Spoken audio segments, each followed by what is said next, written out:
નમસ્કાર વિદ્યાર્થી મિત્રો, આજે આપણે ધોરણ 12માં શેર સોંપણી અને શેર પર વિશેષ હક અને શેર ડિવિડન્ડ એની ચર્ચા કરીશું. તો શેર સોંપણી સામાન્ય અર્થમાં શેર સોંપણી એટલે કંપનીને શેર પ્રમાણપત્ર પરત કરવા. આ ખ્યાલ માત્ર મૂર્ત સ્વરૂપના શેરને લાગુ પડે છે. તો હવે શેર સોંપણી એટલે શું કે કંપનીને શેર પ્રમાણપત્ર પરત કરવા. કંપનીના જે શેર પ્રમાણપત્ર હોય છે એ પરત કરવા. એ શું થયું? કંપની શેર સોંપણી. હવે શેર સોંપણીના સંજોગો. તો કંપનીનો શેર હોલ્ડર નીચેના સંજોગોમાં શેરની સોંપણી કરી શકે છે. તો એક, શેર પ્રમાણપત્રમાં ફેરબદલી અંગે નોંધ કરવાની જગ્યા ન હોય ત્યારે.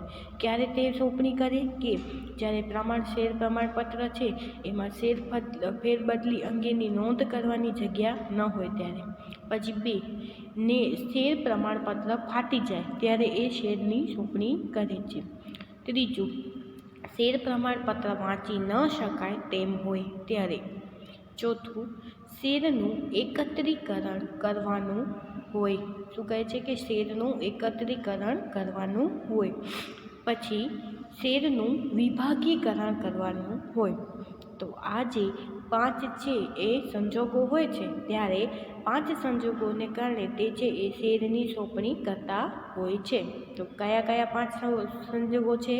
તો પ્રમાણપત્રમાં ફેરબદલી અંગેની નોંધ છે કરવાની જગ્યા ન હોય ત્યારે, અથવા શેર પ્રમાણપત્ર ફાટી જાય, શેર પ્રમાણપત્ર વાંચી શકાય તેમ ન હોય, 4 કે શેરનું એકત્રીકરણ કરવાનું હોય, અથવા 5 શેરનું વિભાગીકરણ કરવાનું હોય. તો આ સંજોગોમાં છે એ શેરની કંપનીનો શેર હોલ્ડર છે એની આ સંજોગોમાં શેરની સોંપણી કરતો હોય છે. હવે જોઈએ કે શેર પર વિશેષ હક, એને શેર લિયન પણ કહે છે. તો શેર પર વિશેષ હકનો અર્થ સમજતા પહેલાં લિયનનો અર્થ સમજવો જરૂરી છે. શું છે કે આપણે વિશેષ હક સમજીએ એ પહેલાં લિયન એટલે શું એ સમજીએ. તો કોઈ પણ દેવાદાર વ્યક્તિ પોતાની જવાબદારી ચૂકવવામાં નિષ્ફળ જાય ત્યારે તેના લેણદારોને તેના નાણાં પેટે દેવાદારની મિલકત પર કબજાનો, વેચાણનો, લેણું વસૂલ કરવાનો હક મળે છે, જેને લિયન કે વિશેષ હક કહેવાય છે. શું કરે છે કે કોઈ પણ દેવાદાર વ્યક્તિ છે એ પોતાની જવાબદારી ચૂકવવામાં નિષ્ફળ જાય છે ત્યારે તેના લેણદારો છે તેના નાણાં પેટેની, તેના દેવાદારની જે મિલકત છે એના પર કબજાનો, લેણું વસૂલ કરવાનો હક જ્યારે માંગે છે તો એને કહેવાય છે લિયન કે વિશેષ હક. જ્યારે શેર હોલ્ડર કંપનીને શેર હપ્તાના નાણાં ન ચૂકવે ત્યારે કંપનીને શેર હોલ્ડરના શેરના સંદર્ભમાં એ જે વિશિષ્ટ હક મળે છે તેને લિયન કહેવાય છે. શું કહેવાય છે? કે જ્યારે શેર હોલ્ડર કંપનીને શેર હપ્તાના નાણાં ન ચૂકવે ત્યારે કંપનીને શેર હોલ્ડરના શેરના સંદર્ભમાં એક વિશિષ્ટ હક મળે છે, એને શેર લિયન કહેવાય છે. કંપની આવા હકનો ઉપયોગ કરી મતાધિકાર અટકાવી શકશે. શું કરે છે કે કંપની આવા હકનો ઉપયોગ કરી અને એનો મત અધિકાર છે એ અટકાવી શકે છે. શેર ફેરબદલી અટકાવી શકે. ડિવિડન્ડ, બોનસ શેર અટકાવી શકે છે. શું કહે છે કે શેર ફેરબદલી અટકાવી શકે, ડિવિડન્ડ અટકાવી શકે, શેર બોનસ છે એ અટકાવી શકે.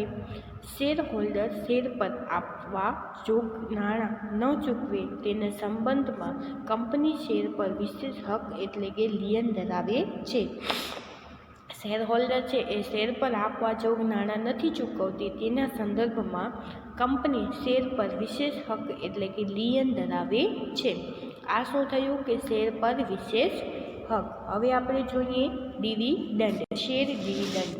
તો કંપની વર્ષના અંતે મળેલ નફામાંથી કરવેરા ચૂકવે છે. શું કરે છે કે કંપની છે એ વર્ષના અંતે જે નફો મળે એનામાંથી કરવેરા ચૂકવે છે. હવે કરવેરા ચૂકવ્યા બાદ રહેતા નફાને વહેંચણી પાત્ર નફો કહે છે. હવે કરવેરા ચૂકવી નાખ્યા એ ચૂકવ્યા બાદ જે નફો મળે એને વહેંચણી પાત્ર નફો કહેવાય છે. વહેંચણીપાત્ર નફા પૈકી કેટલોક નફો છે એ કંપનીમાં અનામત રાખવામાં આવે છે. હવે આ વહેંચણીપાત્ર નફો છે એનામાંથી પણ થોડોક નફો છે એ કંપનીમાં અનામત રાખવામાં આવે છે અને બાકીનો નફો વધે તો શેર હોલ્ડરો વચ્ચે વહેંચવામાં આવે છે, જેને ડિવિડન્ડ કહે છે. શું કહે છે કે જે બાકીનો જે અનામત રાખ્યો એનામાંથી પણ જો નફો વધે છે તો અનામત રાખ્યા સિવાય પણ જો નફો વધે છે તો એક નફો છે એ શું કરે છે કે શેર હોલ્ડરો વચ્ચે વહેંચી નાખે છે, જેને ડિવિડન્ડ કહેવાય છે. આમ ડિવિડન્ડ એટલે કંપનીના વહેંચણીપાત્ર નફામાંથી કંપનીએ તેના શેર હોલ્ડરોને તેમણે ધારણ કરેલ શેરની વસૂલ આવેલ કિંમતના પ્રમાણમાં આપેલ ભાગ જે રોકડ સ્વરૂપે હોય, શેર સ્વરૂપે હોય કે અન્ય સ્વરૂપે હોય.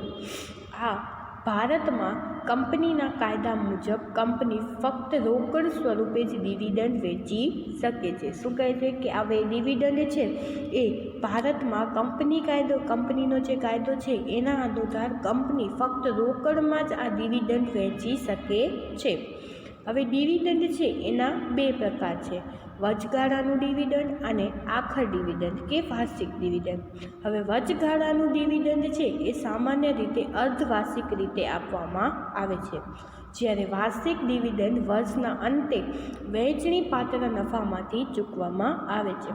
વચગાળાનું ડિવિડન્ડ શું છે કે અર્ધવાર્ષિક રીતે વચ્ચે આપવામાં આવે, પણ વાર્ષિક ડિવિડન્ડ છે એ વર્ષના અંતે વહેંચણીપાત્ર નફામાંથી ચૂકવવામાં આવે છે. ડિવિડન્ડ ઇક્વિટી શેર હોલ્ડર અને પ્રેફરન્સ શેર હોલ્ડર બંનેને ચૂકવવામાં આવે છે. હવે ઇક્વિટી શેર પર ડિવિડન્ડ આપતા પહેલાં પ્રેફરન્સ શેર મૂડી પર નિશ્ચિત દરે ચૂકવવા ડિવિડન્ડ છે એ પ્રેફરન્સ ડિવિડન્ડ કહે છે. હવે કાયદેસર રીતે ઇક્વિટી શેર હોલ્ડર કરતાં ડિવિડન્ડ મેળવવાનો પ્રથમ અધિકાર છે એ પ્રેફરન્સ શેર હોલ્ડરને હોય છે. શું કહે છે કે કાયદેસર રીતે ઇક્વિટી શેર હોલ્ડર કરતાં ડિવિડન્ડ મેળવવાનો વધારે હક છે એ પ્રેફરન્સ શેર હોલ્ડર પાસે હોય છે. તેથી વહેંચણીપાત્ર નફામાંથી પ્રેફરન્સ શેર ડિવિડન્ડ ચૂકવ્યા બાદ વધતા નફામાંથી ઇક્વિટી શેર મૂડી પર ડિવિડન્ડ જેટલું ચૂકવવું તેની ભલામણ સંચાલક મંડળ દ્વારા કરવામાં આવે છે. હવે આ ભલામણ કરેલ ઇક્વિટી શેર ડિવિડન્ડ કંપનીની વાર્ષિક સામાન્ય સભામાં શેર હોલ્ડરો દ્વારા મંજૂર કરવામાં આવે છે. જે ભલામણ કરી હોય છે એ શેર હોલ્ડરો દ્વારા મંજૂર કરવામાં આવે છે. વધુમાં વધુ 30 દિવસમાં કંપની દ્વારા ઇક્વિટી ડિવિડન્ડ ચૂકવણી કરવામાં આવે છે. હવે ઇક્વિટી ડિવિડન્ડ કંપનીના નફા પર આધાર રાખે છે.